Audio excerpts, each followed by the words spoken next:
بسم الله الرحمن الرحيم كمحمد يا الله ملكتنيا لرومان نغوس سراكليس قانون መንገድ በተከተሉ ሁሉ ላይ ሰላም ይስፈን እነሆ ወደ እስላም እጠራሃለሁ ሰላም ትድናለህ አላህ እጥፍ ምንዳ ይሰጣል እንዲህ ካልክ በህዝቦችህ ኃጢአት ተጠያቂ ትሆናለህ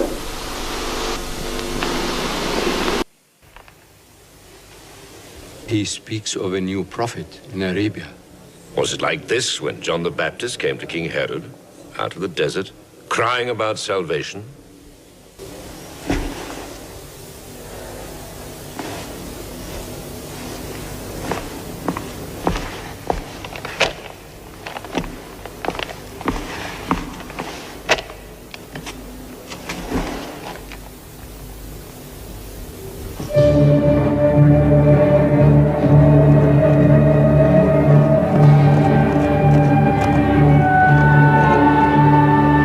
ታላቁ የግብጽ ንጉስ ለእስክንድሪያ ፓትርያርክ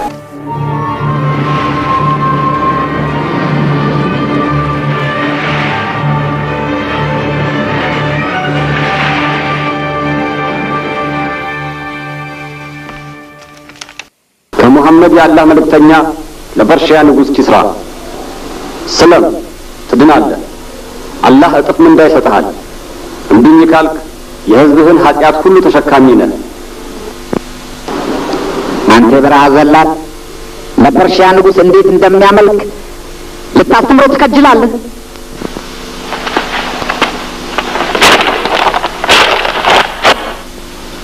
Muhammad, messenger of God, who gave him this authority? ይህን ስልጣን ማን ሰጠው ለዓለማት እዝነት እንዲሆን ከአላህ ነው የተላከው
በተዋጠበት በስድስተኛው መቶ ክፍለ ዘመን ሙሐመድ ቢን አብደላህ መካ ውስጥ ተወለዱ መካ በዚያን ዘመን የሲራራ ንግድ ማዕከልና አረቦች በተቀደሱት ወራት የሚያመልኳቸው አማልክትና ጣዖታት እምብርት ነበረች በእነዚህ ወራት አረቦች እርስ በርስ ቁርሾአቸውን ወደ ጎን በመተው እንግዶቻቸውን በሰላም ያስተናግዳሉ እያንዳንዱ ነገድ በመሪው አማካይነት በካዕባ ዙሪያ ይገኙ ለነበሩ ጣዖታት አማልክቶቹ መስዋዕት ለማቅረብ ይተማል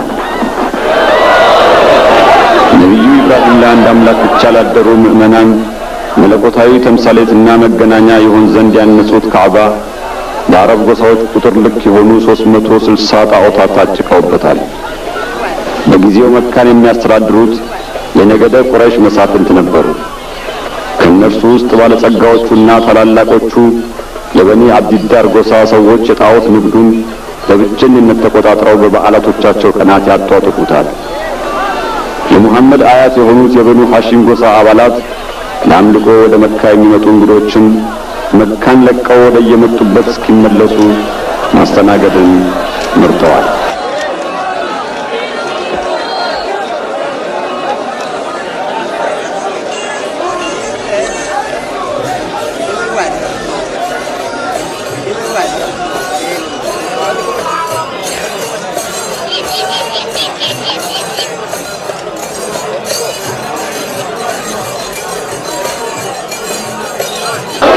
ጌታዬ ወያ ይህችን ይዋት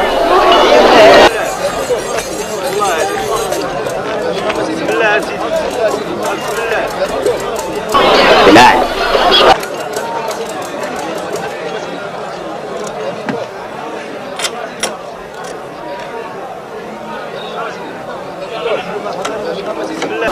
በቃ እንዴት የዳይን ተዝርብ ከፍያለሁ እኮ ከአምስት ዓመታት ጀምሮ መክፈሉን አላውቀውም። አይገባህም? አራጣ እኮ እየጨመረ እየተነባበረ ነው የሚሄደው። ያ ያንተ ነው? አዎ የኔ ነው፣ ግን ለመስክ ስራ ያስፈልገኛል። የተገኘም ሀብቴር ሰው ብቻ ነው። ያውማ የዕዳህን ግማሽ እንኳ አይሸፍንም። ልጁን ነው የምልህ። ወለዲ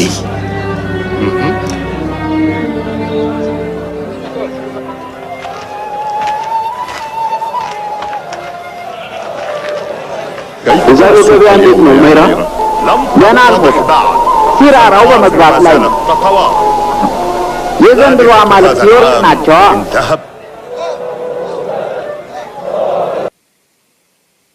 አምልኮ ከንግድ ሲጣመር ትርፋችን እጅግ ያድጋል። አባ ሶፊያን የሱሪያ ሲራራስ መሪያቸው ይታየኛል።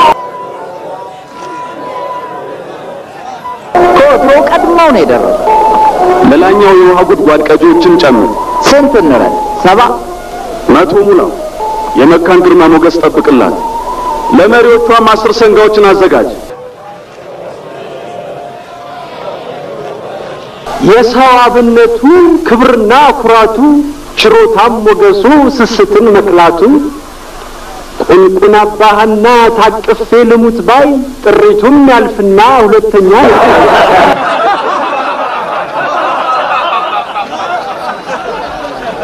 የሰው ንጥር ተምሳሌት አባ መስጠት ደጉ ከአቡ ሱፊያን ሌላ እስኪ አንድ ፈልጉ። የጦር ፊት አውራሪ የጎሳ ሀገር መሪ የሲራራው ሻቃ ስሙ ራሱ አስፈሪ ማን አለ እንደ አቡ ሱፊያን ትንሽ ትልቅ አክባሪ። ደሞም የቀለም ቀንድ የግጥም የቅኔ ቢሰጣል ሀብቱ ላንተ ለሱ ለኔ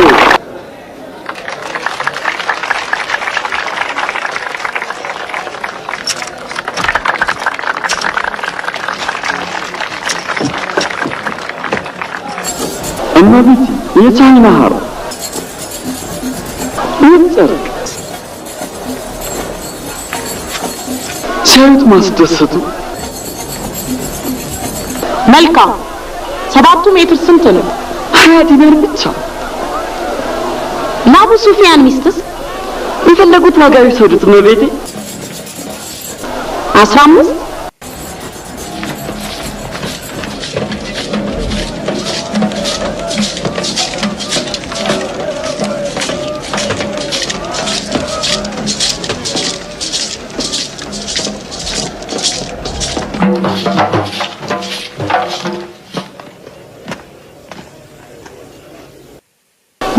በጣም ተገቢ ነው። ጣዖታት የራሳቸው ድርሻ አላቸው። የህልውናቸውም እንዳም ነው።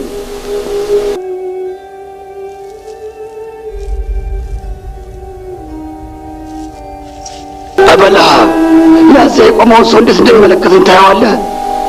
ምን ያፈጥብኛል? ይህን ሰው ማየት አልሻም። አርቃችሁ ውሰዱኝ፣ ውሰዱኝ ከዚህ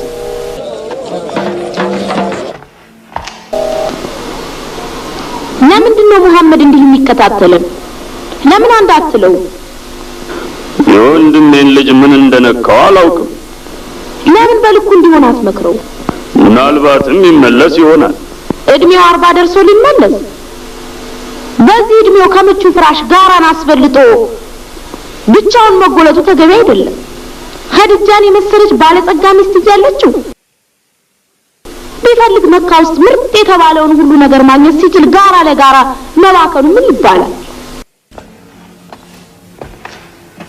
ይህ ሰው የሰላም አማልክቶቻችንን መናትንና ኡዛን የዝምድና ትስስር ጠባቂያችንን ላትን የዕጣ ፈንታችንን ወሳኝ የሲራራችንን ጠባቂ ሁበልን ለማስቆጣት መድፈሩ እብደት ነው። እንዲህ አይነቱ ሰው ራሱን ለአደጋ ያጋለጠ አማልክቶቻችንን በአደባባይ ማውገዝ አደገኛ ጉዳይ ነው። ያልተለመደ ክህደት አመት ለሙሐመድ ለህይወቱ ሰጋለታል።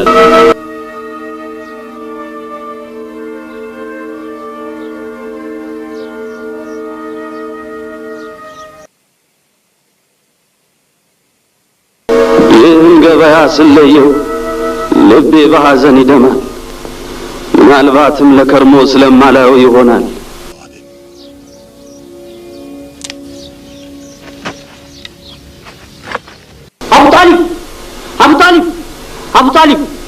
አቡ ጣሊብ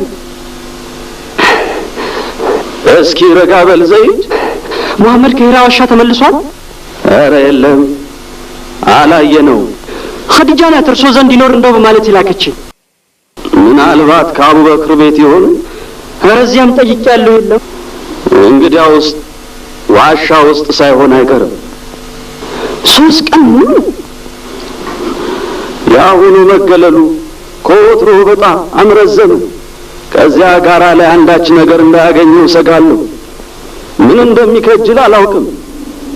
ጋራ ላይ ሲሆን የዓለምን የተሻለ ገጽታ ማየት ይችላል ልበል።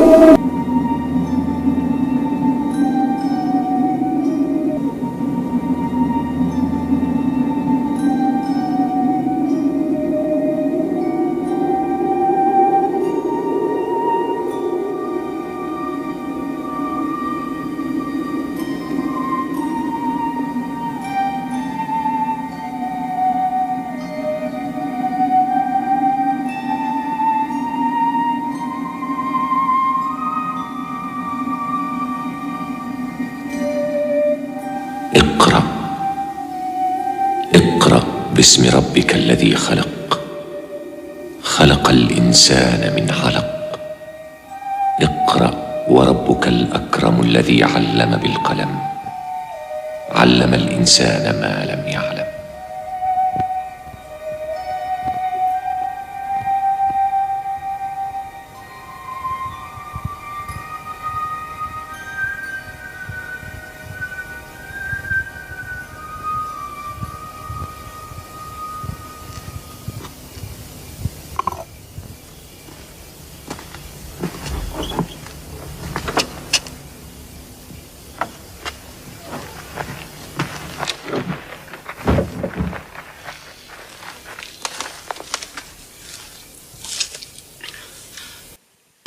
እንደተከናነበ ነበር።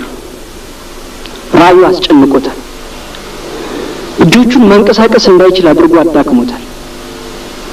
መላ ሰውነቱ በፍርሃት ይርዳል። በግንባሩ ላብ ይንቆረቆራል። ሆኖም መናገር ይችላል።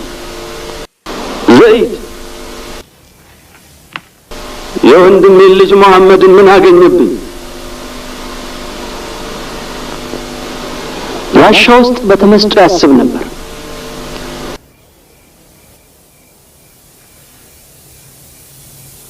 ድንገት መልአኩ መጣና اقرأ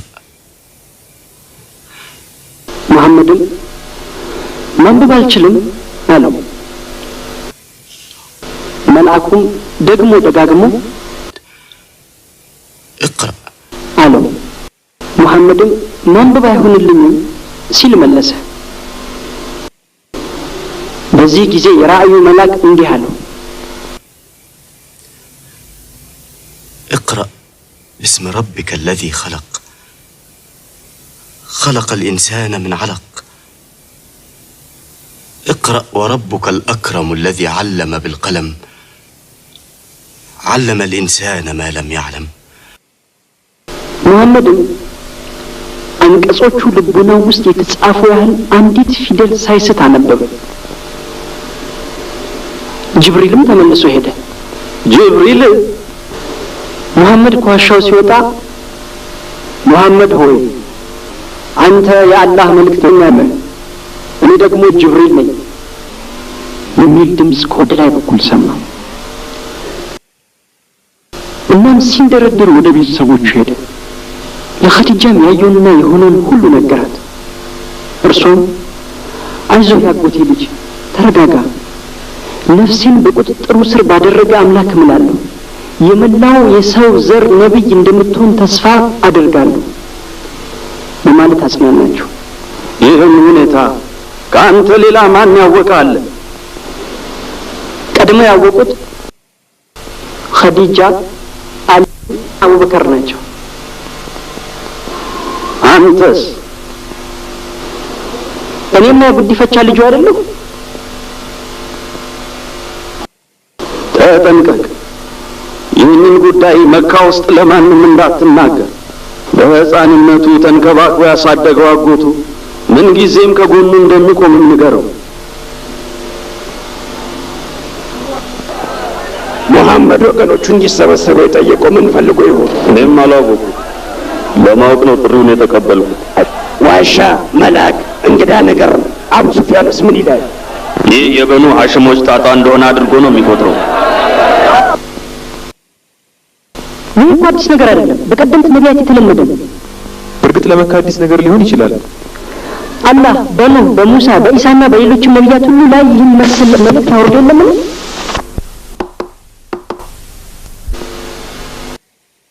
ሙሳ ማን ይሆን? ጃፈር።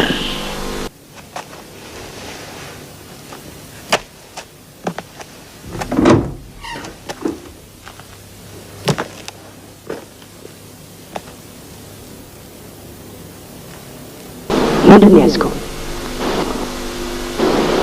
የቁርአን ምዕራፍ።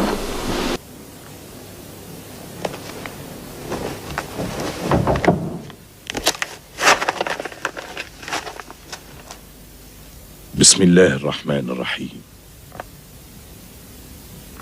إذا الشمس كورت وإذا النجوم انكدرت وإذا الجبال سيرت وإذا العشار عطلت وإذا الوحوش حشرت وإذا البحار سجرت وإذا النفوس زوجت وإذا الموءودة سئلت بأي ذنب قتلت وإذا الصحف نشرت وإذا السماء كشطت وإذا الجحيم سعرت وإذا الجنة أزلفت علمت نفس ما أحضرت. صدق الله العظيم. ጃፈር፣ አላህ እነዚህን ቃላት በእርሱ ላይ ሲያወርድ ከመሐመድ አጠገብ ነበርክ? አዎ፣ መላ ሰውነቱ ይርከፈከፍ፣ ጥርሶቹ የሚፋጩ ነበር። ሚዛኑን ጠብቆ ለመቆም ይሞክራል። እንደገና ራሱን ያውቅና መናገር ይጀምራል።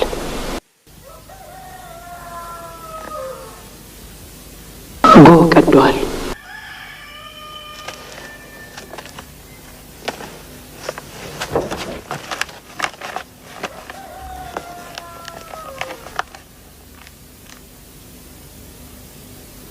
አንተ ቅደም ዐማር።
አማር የት ነበር? እናትህ ባንተ መጥፋት ተረብሻ እንቅልፍ ባይኗ ሳረጋ የት ነበር?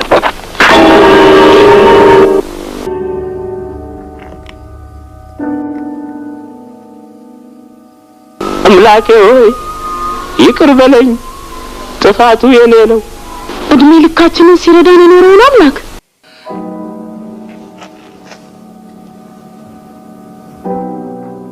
ግን እኮ ራሱን እንኳን ማዳን አልቻለም። እውነተኛው አምላክ የሚታይ የሚዳሰስ ግዑዝ ነገር አይደለም።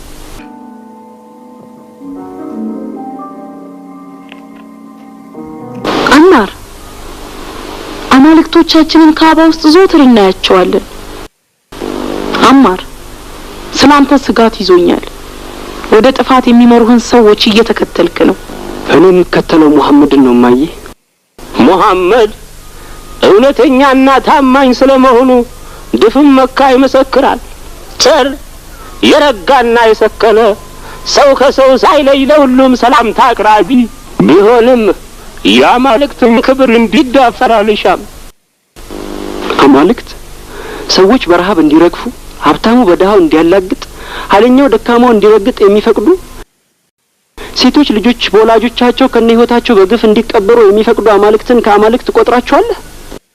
ሴቶች ይበጀናል የሚሉትን እንዳይመርጡ የሚከለክሉ፣ ከሞት ያልተሻለ ህይወት ተገደው እንዲኖሩ የፈቀዱ አማልክትን ከአምላክ ጋር ታወዳድራቸዋለህ? አንተ የምትለው ስቃይ በእናትህ ላይ አልደረሰም? አይደለም ያሲር፣ የመታደል ሆኖ እንጂ እኔ እናንተ ፈጽሞ ላንገናኝ እንችል ነበር።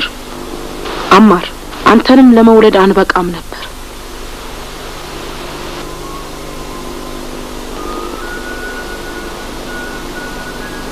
እኔ በመወለዴ ውርደት የተሰማው አባቴ እህቴን ከነ ህይወቷ እንደቀበረ እኔንም ሊቀብረኝ ወስኖ ነበር። ግና አፈር ሲያለብሳት የነበረችበትን ሁኔታ ሲያስታውስ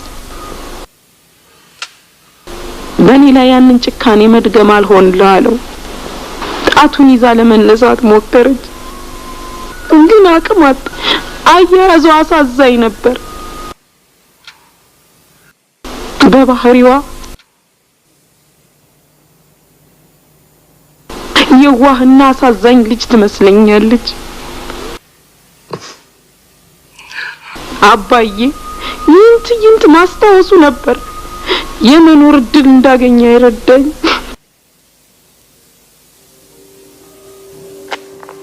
ባህል ስለሆነ ምን ይደረግ ሱመያዬ? ወንጀል ነው ያሲር። ይህን ሁሉ በዝምታ የሚመለከቱ አማልክት ሊመለኩ አይገባም።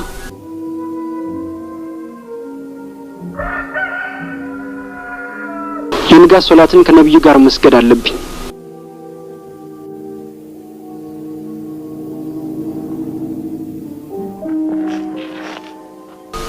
ሂድ ልጄ፣ ሙሐመድ ዘንድ ሂድ። እርሱ የተባረከ ሰው ነው።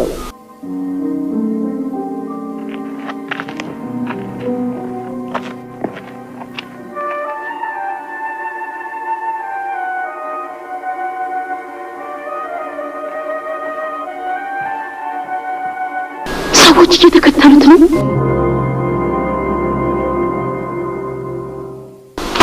አንብብ። መሐመድ ራሱ መች መጻፍና ማንበብ ይችላል? መናገር ግን ይችላል። ምን መናገር ይችላል? እሱ ነው ማን ይችላል? ለመሆኑ መሐመድ የሚለው ምንድን ነው? አምላክ ከሚወርድለት ቃል በስተቀር ከራሱ የሚለው ነገር የለም። የትኛው መልአክ የትኛው አምላክ የሚናገረው? መሐመድ ያሻል። ከተወረደለት መልእክት አንዷን ፊደል እንኳን ሳያስቀር መጻፍ ለሚችሉት ያነብላቸዋል። የአላህ ቃል ሳይለወጥ ይተላለፋል። ቁርአን ማለት ይሄ ነው። መሐመድ ነብይ ነኝ በማለት ራሱን እያስቸገረ ነው። መላእክቱ ሲወርድለት ብርድ ልብስ ውስጥ ተወሽቆ አይኑን ጨፍኖ ይንቀጠቀጣል አላላችሁ? አዎ፣ ቢሆንም ልቦናው ክፍት ነው። ዝም በል ባለጌ፣ ስለ ብልግና ወርገጠው። ይሄማ መፍትሄ አይሆንም። ህልውናችን ከካዕባ አማልክት ህልውና ጋር የተሳሰረ መሆኑን መሐመድ እንዴት መረዳት ተሳነው? እኛ የካዕባ ባለቤቶች ነን። በየዓመቱ 1000 ህዝብ ወደኛ ለአምልኮ ይተማል፣ ካዕባንም ይሳለማል፣ ሸቀጦቻችንንም ይሸምታል። ነገሩ አንተ ጎረምሳው እንደምታስበው ቀላል አይደለም። 360 አማልክቶችን በአንድ በማናየው አምላክ የምንለውጥ ቂሎች አይደለም። አምላክ ከሁሉ ቦታ አለ ትላላችሁ።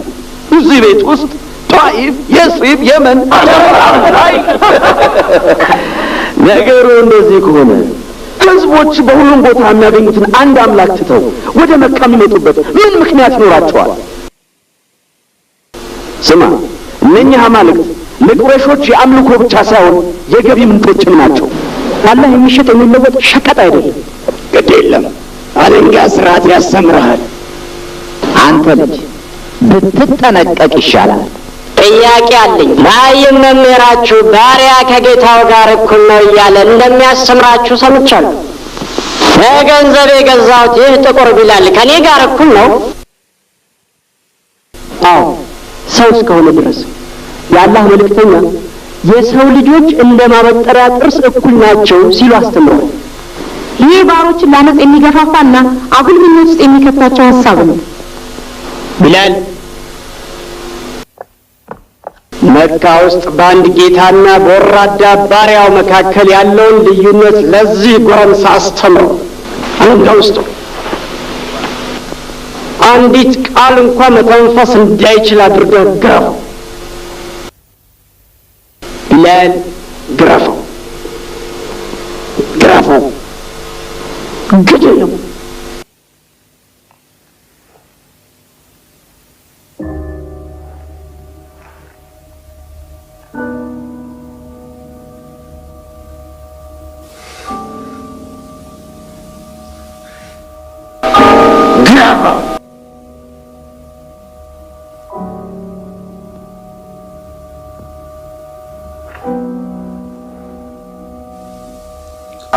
ታዘዝ፣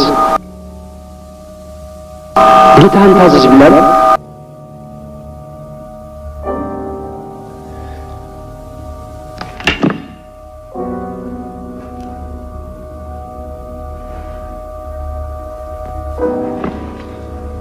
ለነፍስህ ስትል የታዘዝከውን ፈጽም። መካ ምን ያህል እንደረከሰች አያችሁ? ባሮቻችን ሳይቀር ተበላሽተዋል። አምላክ እንዲኖር ብትሻ እንኳን ከጌቶች የተለየ አምላክ ሊኖር ይገባል። ቢላል ከገዛው ዕለት አንስቶ አካልህም መንፈስህም የኔ ናቸው። አባህ ልክ አገባሃለሁ።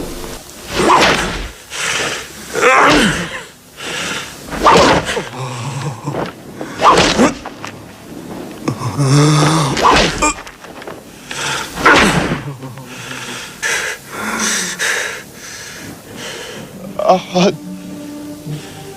الله أحد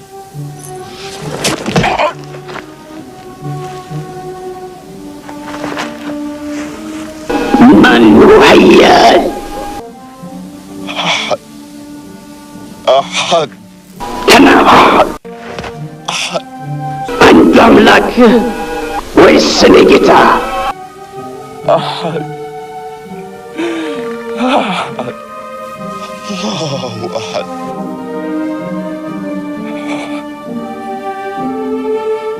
أحد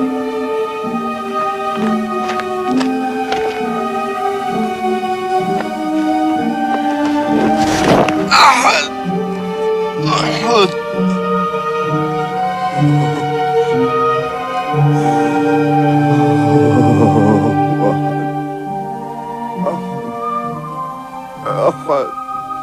እስካሁን አልበቃው? ባሪያ እንደው ዱላ አይጠቅም። ሌሎች ባሮችን ያሳምጽብናል። ኡመያ ኡመያ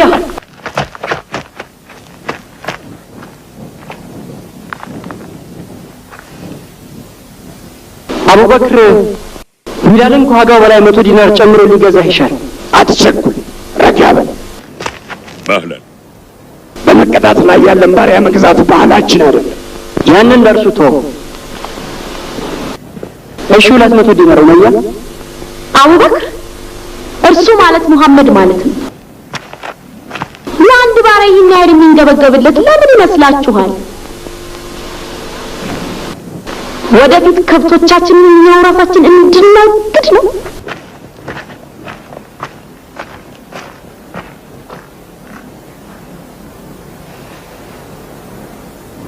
ውሰዱት። ለእኔ ምንም አይጠቅመኝም።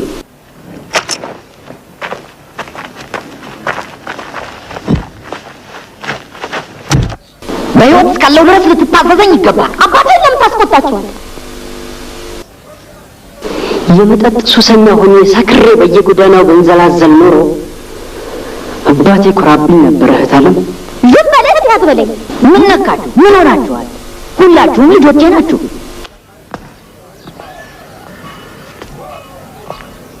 እባክህን ስማኝ። የፈለግከውን እሰጥሃለሁ። የምትሻው ሙሐመድ የመንፈስ ሰላምንና እርካታን ሰጥቶኝ